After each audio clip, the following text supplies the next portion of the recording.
বিসমিল্লাহির রহমানির রহিম। সুপ্রিয় শিক্ষার্থী, কেমন আছো তোমরা? নিশ্চয় ভালো আছো। অনলাইন শিক্ষা কার্যক্রমে আমি মোহাম্মদ রকুনুজ্জামান তোমাদের স্বাগত জানাচ্ছি। আজ আমি নবম এবং দশম শ্রেণীর রসায়নের পঞ্চম অধ্যায় নিয়ে আলোচনা করব। তো সুপ্রিয় শিক্ষার্থী, পঞ্চম অধ্যায় এই রাসায়নিক বন্ধন বোঝার জন্যে আমাদের প্রথমে যে জিনিসটি জানতে হবে সেটি হচ্ছে যোজ্যতার ইলেকট্রন এবং যোজনী। তো প্রথমে আমি যে বিষয়টি নিয়ে আলোচনা করব তা হচ্ছে যোজ্যতার ইলেকট্রন।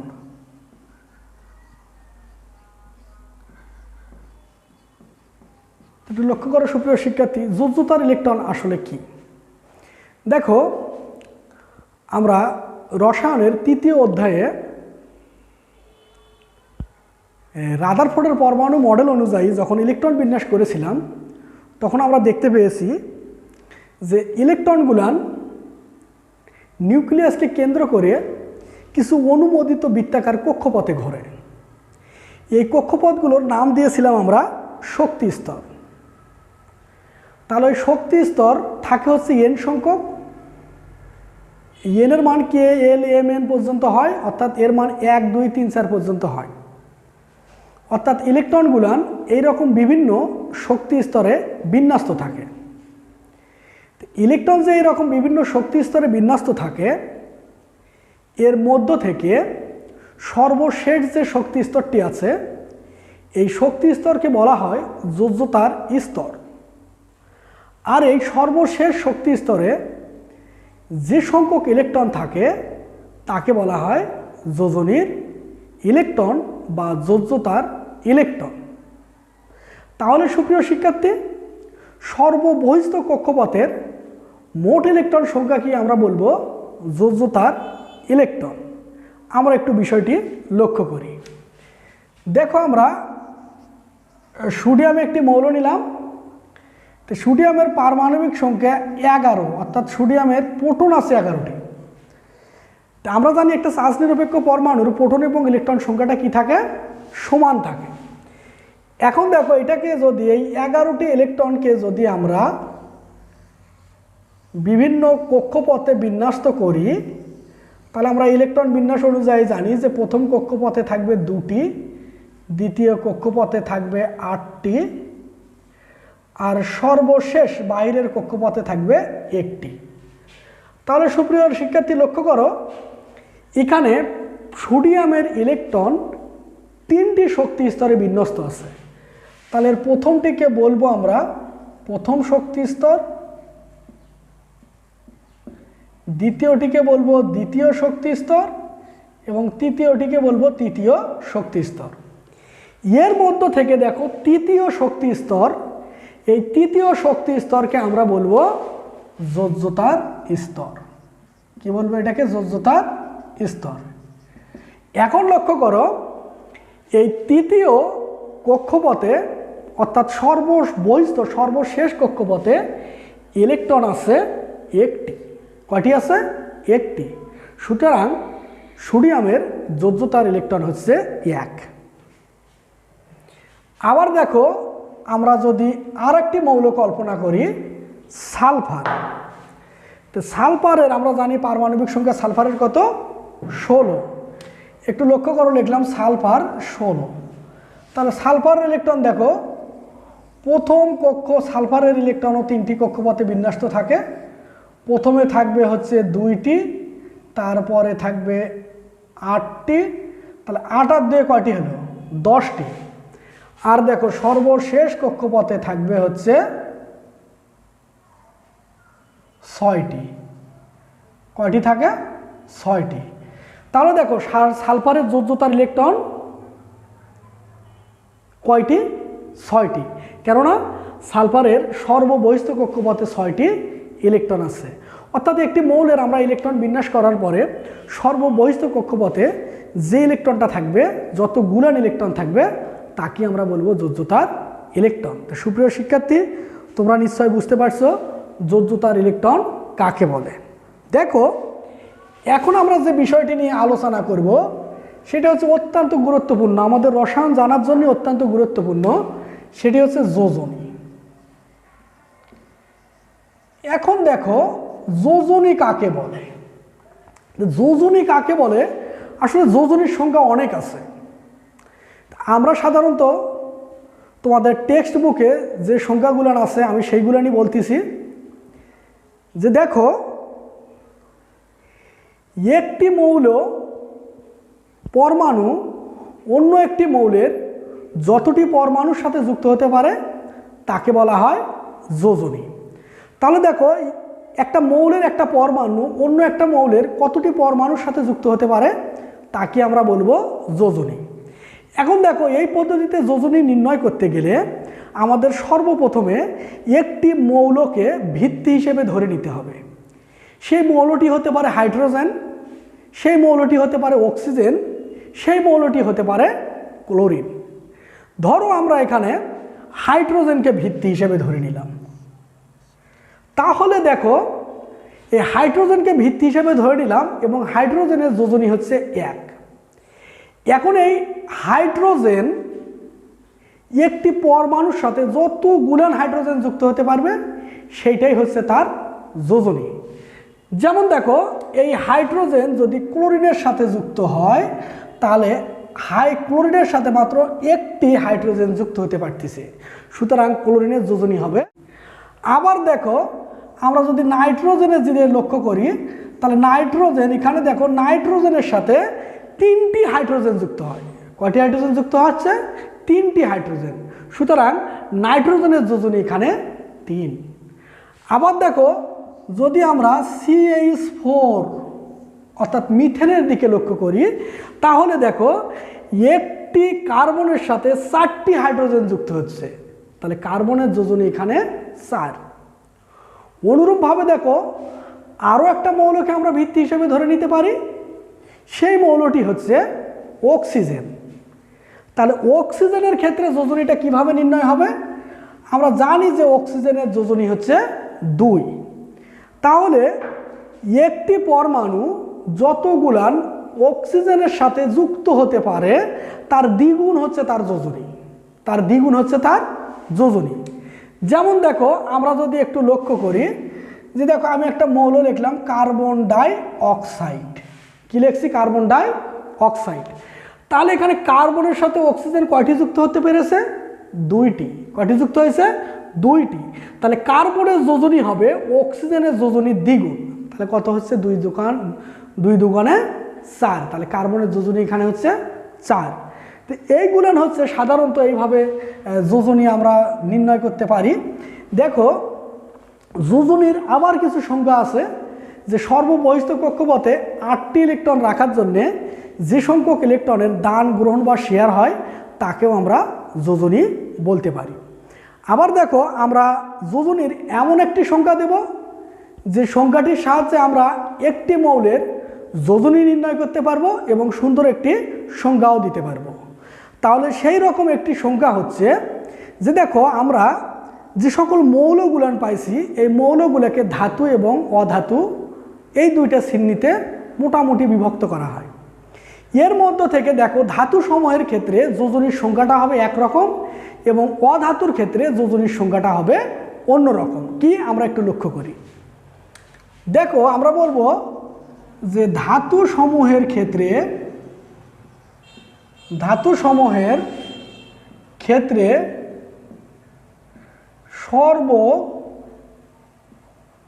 সর্ববহিস্থ কক্ষপথের ইলেকট্রনই হবে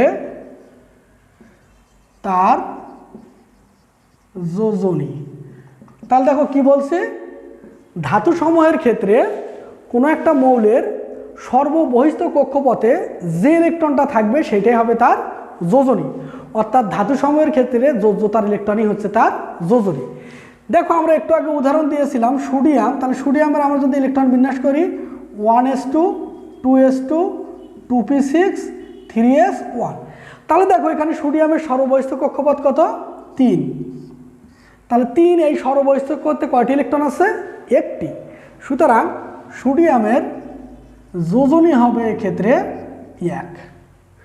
আবার দেখো আমরা যদি ম্যাগনেসিয়ামের দিকে লক্ষ্য করি, ম্যাগনেসিয়াম 12 এর যদি আমরা ইলেকট্রন বিন্যাস করি 1s2 2s2 2p6 3s2, তাহলে দেখো ম্যাগনেসিয়ামের সর্ববহিস্থ কক্ষপথ 3 এবং এখানে ইলেকট্রন আছে 2টি। সুতরাং ম্যাগনেসিয়ামের যোজনী হবে 2। তো সুপ্রিয় শিক্ষার্থী, ধাতু সমূহের ক্ষেত্রে এই নিয়ম অবলম্বন করে আমরা কোনো একটি মৌলের তোমার কি বলে যোজনী বের করতে পারি। এখন দেখো অধাতুর ক্ষেত্রে ব্যাপারটি একটু ভিন্ন, সেটা আমরা লক্ষ্য করব। অধাতুর ক্ষেত্রে আমরা যোজনী কিভাবে বের করব একটু লক্ষ্য করো। দেখো আমরা যদি অধাতুর ক্ষেত্রে লক্ষ্য করি, তাহলে অধাতুর ক্ষেত্রে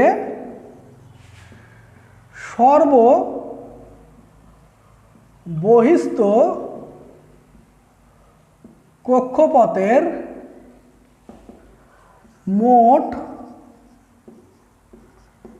বিজোড় ইলেকট্রনকে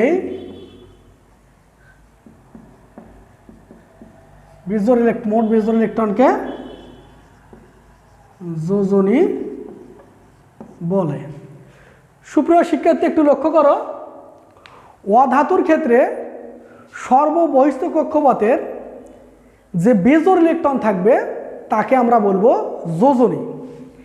এখন দেখো আমাদের বিজোড় ইলেকট্রন কিভাবে নির্ণয় করতে হয়, আমাদেরকে এই পদ্ধতিটি জানতে হবে। তো সুপ্রিয় শিক্ষার্থী, আমি একটু উদাহরণের মাধ্যমে তোমাদের এই জিনিসটা বুঝে দিই। দেখো আমরা যদি অক্সিজেনকে কল্পনা করি, তাহলে অক্সিজেন হচ্ছে 8, এর যদি আমরা ইলেকট্রন বিন্যাস করি তাহলে 1s2 2s2 2p4। তাহলে লক্ষ্য করো অক্সিজেনের সর্ববহিস্থ কক্ষপথ হলো এখানে 3, তাহলে সর্ববহিস্থ কক্ষপথে ইলেকট্রন আছে 6। তাহলে এই 6 হচ্ছে এর যোজ্যতার ইলেকট্রন, কিন্তু যোজনী কত? তাহলে আমরা বলেছিলাম যে সর্ববহিস্থ কক্ষপথের মোট বেজোড় ইলেকট্রন কি বলা হয় হচ্ছে যোজনী। তাহলে এই ক্ষেত্রে তো বেজোড় ইলেকট্রনই নাই, তাহলে এর বেজোড় ইলেকট্রন কি, তাহলে যোজনী কত হবে? আসলে ব্যাপারটা তা নয়। ব্যাপারটি হচ্ছে যে দেখো আমরা যে এখানে ইলেকট্রন বিন্যাস করেছি, এই ইলেকট্রন বিন্যাসের একটা নিয়ম আছে এবং এই একটা পরমাণুর মধ্যে যে ইলেকট্রনগুলান থাকবে, এই ইলেকট্রন বিন্যাস করার জন্যে আমাদের 4টা কোয়ান্টাম সংখ্যা সম্পর্কে জানতে হয়। এই 4টে কোয়ান্টাম সংখ্যাকে একত্রে বলে কোয়ান্টাম মেকানিক্স। এই 4টি কোয়ান্টাম সংখ্যার একটি হচ্ছে প্রধান কোয়ান্টাম সংখ্যা, দ্বিতীয়টি হচ্ছে অ্যাজিমুথাল বা সহকারী কোয়ান্টাম সংখ্যা, আর তৃতীয়টি হচ্ছে ম্যাগনেটিক কোয়ান্টাম সংখ্যা, আর চতুর্থটি হচ্ছে স্পিন বা ঘূর্ণন কোয়ান্টাম সংখ্যা। এখন সুপ্রিয় শিক্ষার্থী, আমাদের এই ইলেকট্রন বিন্যাসে আমরা অলরেডি 2টি কোয়ান্টাম সংখ্যার অ্যাপ্লাই করেছি। একটি হচ্ছে প্রধান কোয়ান্টাম সংখ্যা আর একটি হচ্ছে সহকারী কোয়ান্টাম সংখ্যা। তো প্রধান কোয়ান্টাম সংখ্যা, যেটাকে আমরা শক্তি স্তর বলি, এই প্রধান কোয়ান্টাম সংখ্যার মান থাকে n সংখ্যক, যার মান হয় 1 2 3 4 ডট ডট ডট। তাহলে দেখো আমরা যেখানে 1 দিছি, এই 1 হচ্ছে আমাদের প্রধান কোয়ান্টাম সংখ্যা, 2 আমাদের প্রধান কোয়ান্টাম সংখ্যা বা প্রধান শক্তি স্তর। মাঝখানে দেখো আমরা ESP ব্যবহার করছি। কি ব্যবহার করছি? ESP। এই ESP যে আমরা ব্যবহার করছি, এই দুইটাকে বলা হয় সহকারী কোয়ান্টাম সংখ্যা। এইটাকে প্রকাশ করা হয় এল দ্বারা। এল থাকে হচ্ছে SPDF। এখন দেখো শিক্ষার্থী, আমরা পরের যেটা দিয়ে আমরা যোজনী বের করব, সেটাকে বলা হয় হচ্ছে ম্যাগনেটিক কোয়ান্টাম সংখ্যা। ম্যাগনেটিক কোয়ান্টাম সংখ্যা কি করে? যে একটা পরমাণুর মধ্যে ইলেকট্রনটি কোন জায়গায় আছে সেই ইলেকট্রনের অবস্থান নির্ণয় করে এবং এই ইলেকট্রনের অবস্থান নির্ণয়ের জন্য ম্যাগনেটিক কোয়ান্টাম সংখ্যা ব্যবহার করা হয়। এখন দেখো সুপ্রিয় শিক্ষার্থী, এই ম্যাগনেটিক কোয়ান্টাম সংখ্যাকে প্রকাশ করা হয় এম দ্বারা। তো এই এম এর ম্যাগনেটিক কোয়ান্টাম সংখ্যা অনুযায়ী দেখো আমরা যদি দেখি যে এর যে কোয়ান্টাম সংখ্যা আছে এর ম্যাগনেটিক কোয়ান্টাম সংখ্যা 0। কত হবে? 0। এই যে পি আছে, পির ম্যাগনেটিক কোয়ান্টাম সংখ্যা হচ্ছে 3টা। কটা হবে? এটা আসলে আরও বিস্তারিত আছে, তোমরা পরবর্তী ক্লাসে জানতে পারবে। আপাতত জাস্ট যোজনীটা বোঝার জন্য আমি তোমাদের বলতেছি। একটি হচ্ছে পিএক্স, একটি হচ্ছে পিওয়াই, আর একটি হচ্ছে পিজেড। ঠিক অনুরূপভাবে ডির আছে 5টি। একটি হচ্ছে ডি এক্স ওয়াই, একটি হচ্ছে ডি ওয়াই জেড, একটি হচ্ছে ডি জেড এক্স, একটি হচ্ছে d x square minus y square, একটি হচ্ছে ডি জেড স্কোয়ার। তাহলে দেখো 1 2 3 4 5। তো এইরকম আমরা যে এসপি ডিএফ পাই, এদের আবার ম্যাগনেটিক কোয়ান্টাম সংখ্যা আছে। তাহলে এই ম্যাগনেটিক কোয়ান্টাম সংখ্যা অনুযায়ী আমরা বেজোর ইলেকট্রনটা নির্ণয় করতে পারি। তাহলে আমরা কিভাবে বেজোর ইলেকট্রন নির্ণয় করতে পারি এইবার একটু আমরা লক্ষ্য করি। দেখো এখানে যে আমরা এই জায়গাটা পেলাম সর্বশেষ কক্ষপথ। তাহলে দেখো 2s2, যেহেতু এর নাই আমরা লিখলাম না। দেখো এটা হবে 2px, এটা হবে 2py, এটা হবে 2pz।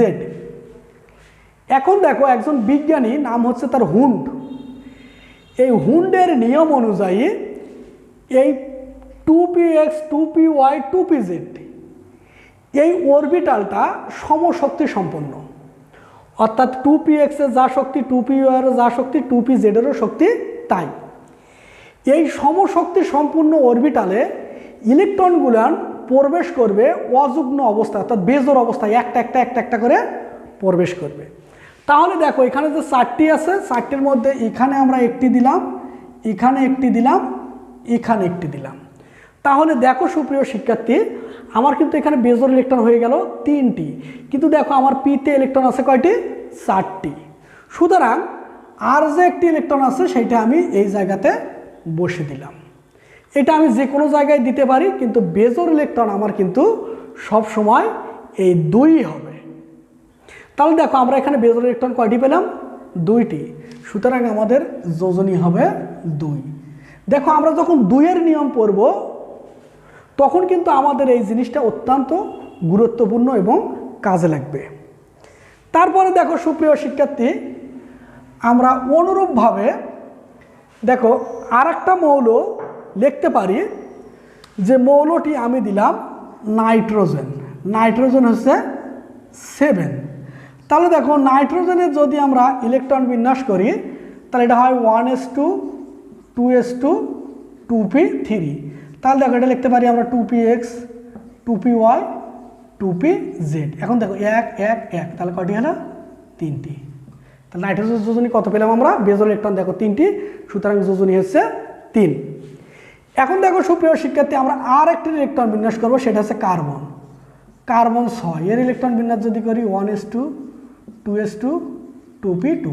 তাহলে দেখো এটা লিখতে পারি আমরা 2px, 2py, 2pz। তাহলে দেখো এখানে আমি 2s2 এটাও দিলাম, অর্থাৎ আমরা সর্বশেষ কক্ষপথটা নিয়ে কাজ করব। তাহলে দেখো এখানে একটি ইলেকট্রন দিলাম, এখানে একটি ইলেকট্রন দিলাম, pz কিন্তু আমার ফাঁকা আছে। তাহলে এক্ষেত্রে বেজোর ইলেকট্রন কয়টি? 2টি। তাহলে আমার যোজনী হবে 2।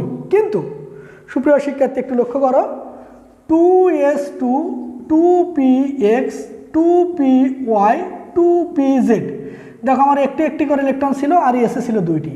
এখানে কার্বন যখন উত্তেজিত অবস্থায় হবে তখন এই এস থেকে একটি ইলেকট্রন চলে যাবে হচ্ছে জেডে। তখন দেখো আমার বেজোর ইলেকট্রন হয়ে গেল কয়টি? 4টি। তখন এর যোজনী হবে 4। তো নিশ্চয় সুপ্রিয় শিক্ষার্থী তোমরা বুঝতে পারছো। এখন দেখো কার্বনের যোজনী হলো 2 এবং 4। তোমাদের একটি খুবই গুরুত্বপূর্ণ প্রশ্ন আছে, সেইটি হচ্ছে যে একই গ্রুপের মৌল হওয়ার সত্ত্বেও ফসফরাসের যোজনী 3 এবং 5, নাইট্রোজেনের যোজনী কেন শুধুমাত্র 3? তাহলে দেখো এখন আমরা একটু লক্ষ্য করব। দেখো সুপ্রিয় শিক্ষার্থী, আমি সব মুছে দিলাম।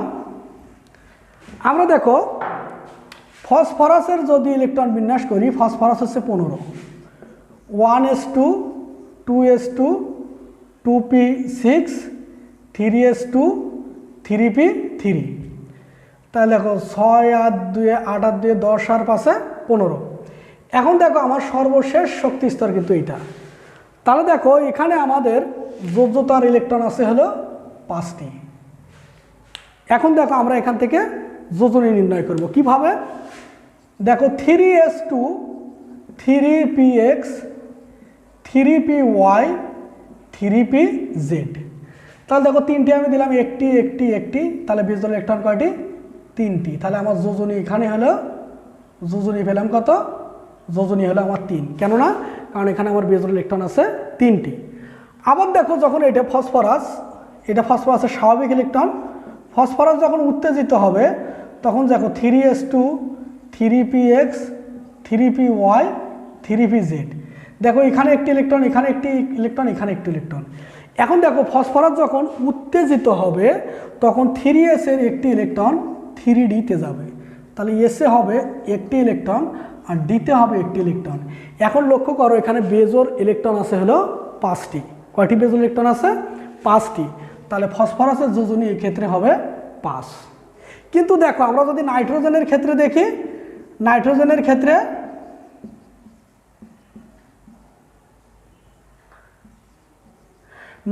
ক্ষেত্রে যদি দেখি, দেখো আমরা সর্বশেষ কক্ষপথটা নিলাম 2s2 2px 2py 2pz। দেখো 1 1 1। দেখো এখন আমরা যদি এটাকে পূর্ণ বিন্যাস করি, s এর ইলেকট্রন দেখো এখানে কিন্তু কখনো 2d হবে না, 2d অরবিটালের অস্তিত্ব নেই। যেহেতু এই নাইট্রোজেন হচ্ছে দ্বিতীয় পর্যায়ের মৌল এবং দ্বিতীয় পর্যায়ে দ্বিতীয় শক্তি স্তরে কখনো ডি ব্লকের অস্তিত্ব নেই, সুতরাং উত্তেজিত অবস্থায় এস এর একটি ইলেকট্রন 3d-তে যেতে পারে না, অর্থাৎ এই এস এর ইলেকট্রন d-তে যেতে পারে না, অর্থাৎ এরা পুনরায় নিজেকে আর পূর্ণ বিন্যস্ত করতে পারে না, যার জন্যে নাইট্রোজেনের যোজনী শুধুমাত্র 3, কিন্তু ফসফরাসের যোজনী 3 এবং 5। সুপ্রিয় শিক্ষার্থী, আমরা আরও একটি উদাহরণ লক্ষ্য করব। দেখো বলা হলো যে একই গ্রুপের মৌল হওয়া সত্ত্বেও অক্সিজেনের যোজনী শুধু 2, কিন্তু সালফারের যোজনী 2 4 6 হয় কেন? দেখো আমরা সালফারের যোজনীটি আগে করি, সালফারের ইলেকট্রন বিন্যাসটি আগে করি। Sulphur 16 1s2 2s2 2p6 3s2 3p4। লক্ষ্য করো সুপ্রিয় শিক্ষার্থী, সালফারের সর্ববহিস্থ কক্ষপথে 6টি ইলেকট্রন আছে। আমাদের কাজ কিন্তু সর্ববহিস্থ কক্ষপথ নিয়ে, এইগুলোর কিন্তু কোনো ভ্যালু নেই। তাহলে দেখো আমরা সর্ববহিস্থ কক্ষপথের দিকে একটু লক্ষ্য করি। সালফারের সর্ববহিস্থ কক্ষপথে ইলেকট্রন আছে 6টি, সুতরাং সালফারের যোজ্যতার ইলেকট্রন হচ্ছে 6। এখন দেখো সালফারের যদি আমরা ইলেকট্রন বিন্যাস করি, তাহলে দেখো 3s2 3px 3py 3pz। তাহলে দেখো একটি একটি একটি, আর এই যেখানে 4টি ছিল যার জন্য এখানে 2টি ইলেকট্রন হবে। তাহলে দেখো বেজোর ইলেকট্রন এখানে কয়টি বেজোর ইলেকট্রন আছে? 2টি বেজোর ইলেকট্রন আছে, তাহলে যোজনী হবে 2। দেখো সালফার যখন উত্তেজিত হবে তখন ঘটনাটা কি হবে? 3s2 3px 3py 3pz 3dxy। দেখো এখানে একটি একটি 2টি ইলেকট্রন ছিল, আর px এ যে 2টি ইলেকট্রন ছিল, এই 2টি ইলেকট্রন উত্তেজিত অবস্থায় এখান থেকে একটি ইলেকট্রন 3dxy চলে গেল। তাহলে দেখো এক্ষেত্রে সালফারের যোজনী হবে 4, যেহেতু এখানে বেজোর ইলেকট্রন আছে হচ্ছে 4। আবার দেখো সালফারের যোজনী কিন্তু 6ও হয়। কিভাবে? দেখো আমরা দেখব 3s2 3px 3py 3pz 3dxy 1 1 1 1। এখন দেখো আমরা 3dর কিন্তু আরও অস্তিত্ব আছে, 3dyz। তাহলে দেখো এখান থেকে 3s এর একটা ইলেকট্রন উত্তেজিত অবস্থায় কোথায় যাবে? 3dyz-এ যাবে। এখন দেখো আমরা যদি দেখি তাহলে বেজোর ইলেকট্রন আছে 1 2 3 4 5 6। যেহেতু এখানে বেজোর ইলেকট্রন 6টি, সুতরাং যোজনী হবে 6। তাহলে সুপ্রিয় শিক্ষার্থী, সালফারের যোজনী কেমন করে 2 4 6 হয় নিশ্চয়ই তোমরা বুঝতে পারছো। এখন দেখো আমরা যদি একটু অক্সিজেনেরটা লক্ষ্য করি, তাহলে অক্সিজেন 1s2 2s2 2p4।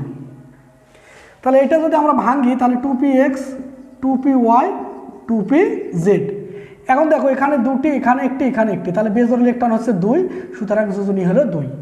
এখন দেখো এই সালফারের কিন্তু কোনোভাবে সালফারের উত্তেজিত অবস্থায় এই যে আমাদের যে px-এ দুটি ইলেকট্রন ছিল, এই দুটি ইলেকট্রন কিন্তু উত্তেজিত অবস্থায় কখনোই অন্য কোনো জায়গাতে স্থানান্তর হতে পারে না।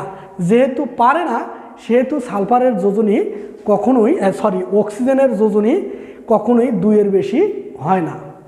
এখন সুপ্রিয় শিক্ষার্থী, এই রকম আমার আরেকটি প্রশ্ন তোমাদেরকে আমি বলবো যে দেখো তোমরা একই গ্রুপের মৌল হওয়ার সত্ত্বে ফ্লোরিনের যোজনী শুধু 1, কত 1, কিন্তু ক্লোরিনের যোজনী 1, 3, 5, 7 কেন? তোমরা এই উত্তরটা বাড়িতে করার চেষ্টা করবে। নিশ্চয় সুপ্রিয় শিক্ষার্থী, তোমাদের যোজনী সম্পর্কে একটা সুন্দর ধারণা আসছে। তোমরা লক্ষ্য করবা 1 থেকে 20 পর্যন্ত সকল মৌলের ক্ষেত্রে একই নিয়ম প্রযোজ্য। দ্বিমূলক মৌলের ক্ষেত্রে অন্য একটি নিয়ম আছে, সেটা আমি আরেকদিন যদি সুযোগ পাই তোমাদেরকে আমি সেই দিন সেটা বলবো। এখন দেখো সুপ্রিয় শিক্ষার্থী, আমরা যে যোজনীগুলো পেলাম, এই যোজনীগুলান আমরা সাধারণত 4 ধরনের যোজনী লক্ষ্য করি। 1 নম্বর আছে দেখো পরিবর্তনশীল যোজনী,